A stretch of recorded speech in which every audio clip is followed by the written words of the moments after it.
This is a detailed guide on how to wake up earlier using the circadian rhythm and the neurological mechanisms of how you wake up in the morning. This will help you wake up earlier, allowing you to be more productive and getting more efficient work done during your day, eventually bringing you the success you desire.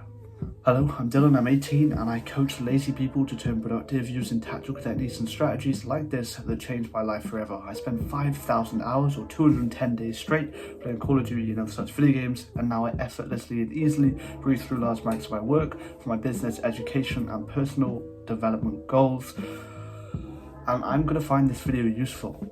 In 2 days I have a business competition for my planning product and it is a very long way away. I have to be at the venue at 9:30, which means I have to wake up at approximately 5:40 a.m. in the morning, and here is the strategy I'm using to shift my circadian rhythm to make me wake up at that time with ease and lack of effort. So all the information I'm getting here is from a podcast I listen to on sleep with Matthew Walker and Andrew Huberman.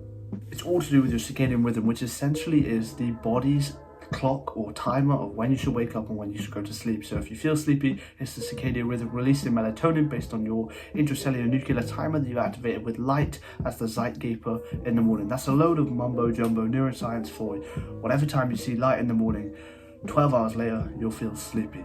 So with this in mind, the way you're going to shift your circadian rhythm to wake up earlier is to, irregardless of the time you go to bed, wake up at the time you want to wake up the next day. So for me, I want to wake up earlier. I want to wake up at this time, so the next day I'm going to wake up at the time I've set myself, irregardless of the time you went to bed. So it could tank your sleep, you could end up getting 5 hours, 6 hours of sleep, which is unoptimal, but it's an essential step to shift the circadian rhythm. So you wake up at the time you set yourself, irregardless of the time you went to bed. Whether it's 11, 12, 1 a.m, wake up at the time you set yourself. And as soon as you wake up, you need to engage in 2 activities. And you hear it all the time on YouTube in self-improvement. You need to see light, because it's the Zeitgeber that stimulates your pineal gland, which is going to be the key proponent of the circadian rhythm during the day. And number 2, you need some forward ambulation movement. So preferably get outside, walk around for a little bit under the sunlight, under the low solar angle sunlight, which is just morning sunlight. So get outside. Forward ambulation movement essentially just means walking. The low solar angle sunlight is going to stimulate your pineal gland, as we just spoke about, which is the main correspondent for this intracellular nuclear timer, which activates your body's clock or the circadian rhythm. So 12 hours later you'll feel sleepy and have that melatonin input.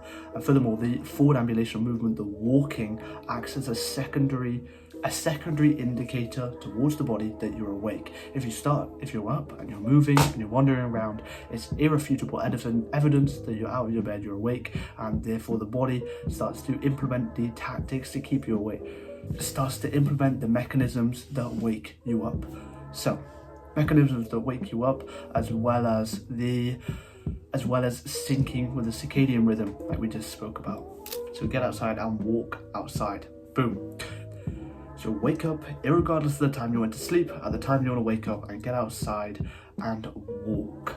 And then once your Zeitgeber, once your pineal gland is stimulated, the intracellular nuclear timer we spoke about before, the timer that's going to make you feel sleepy 12 hours later, gets activated, and then that evening you'll feel more dormant sooner compared to the night previously, and this will help you get to sleep sooner, allowing you to get more hours in when you wake up at the exact same time the next day.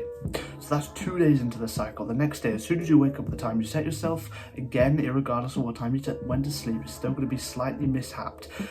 Wake up, walk outside under the morning sun, boom, 12 hours later you should feel more dormant, more sleepy again, around the time where you're going to get this 8-hour sleep. So if you're waking up at 6 a.m. in the morning, around 10 p.m. on the 3rd day you should feel sleepy. Your body should have adapted to this circadian rhythm shift, and you'll feel sleepy. The melatonin will be released, you'll be able to sleep sooner, allowing you to get more hours of sleep while waking up at the desired time you wish to shift to. So if it's 6 a.m. you should feel sleepy at 10 p.m. and then you can wake up at 6 a.m. with adamant or with a good amount of sleep. And that is it. That's the simple 3-day shifting technique to biohack your body into waking up at the time you need to wake up. But there's one more actionable tip I can give you, and it's to do with waking up in itself.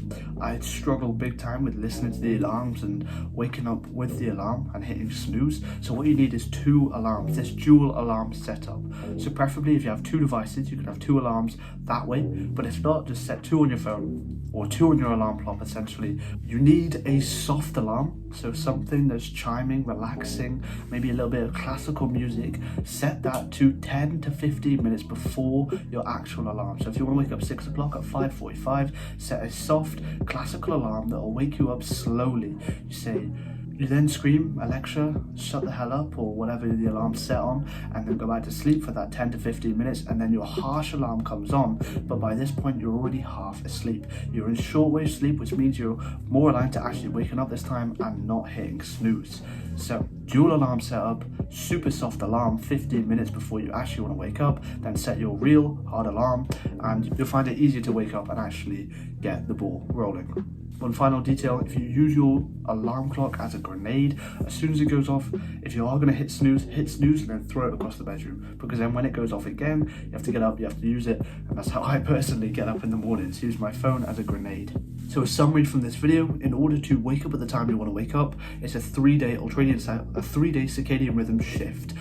On the first day, irregardless of the time you went to bed, wake up at the time you desire. So irregardless of the time you went to bed, whether it's 1, 2, 3 in the morning, wake up at the time you desire. Be sleep deprived all day. You'll sleep sooner in the evening because you'll be tired, you'll be fatigued.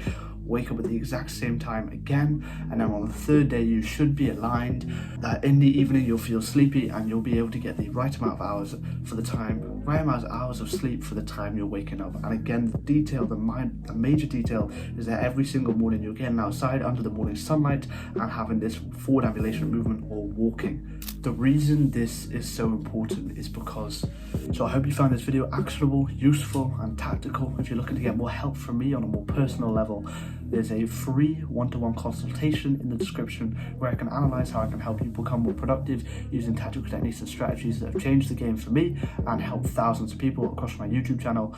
So yeah, if you're interested, the top link is there. I appreciate you watching this video. Check this one out if you're interested. Thank you very much.